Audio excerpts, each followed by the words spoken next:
What's good with everybody? Boxing First Vlog back in the building. Hit you with another one, too. Big shout out to the welterweight division. They did what they were supposed to do this weekend. The best division in boxing.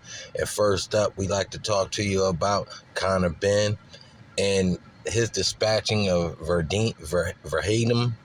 He did what he's supposed to do, man. This guy is definitely the red carpet guy in the welterweight division. He's the pay-per-view-esque sort of star on that side of the pond, and we really want to see how he matches up against these elites, and hopefully we'll get that down the line. But they're still talking recycled names, Amir Khan, Broner, possibly a fight with Brooks. So I don't think that gives us the measuring stick we need for this guy. I think we need this guy to really start delving into those next level guys or the guys right up under the main stars and the top guys, such as this next guy I want to talk to you about, Stanionis, or even possibly the loser in Beterbiev.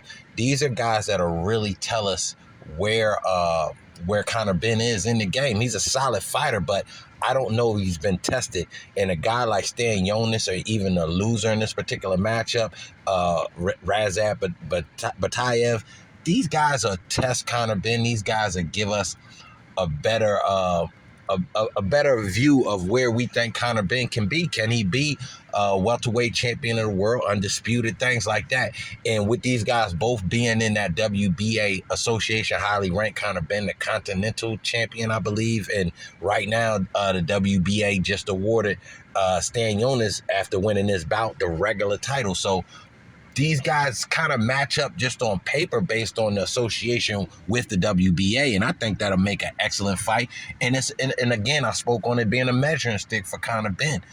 And again, a great fight from both dudes, that Beterbiev and Stanionis. Stanionis' jab is the business, man, and I think he's definitely going to be a problem for the future undisputed champion if they choose to accept that challenge. And that leads us into Earl Spence doing what he was supposed to do against Ugas.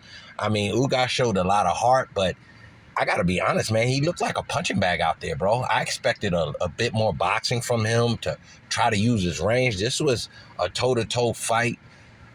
Spence outlanded him almost 2-1, and you could see the damage on his face. And that broken orbital actually came from an uppercut. He hit this dude so hard with that uppercut, I thought he knocked his head off. Good Lord, I'm surprised that he took that shot the way he did. So big shout out to Ugas.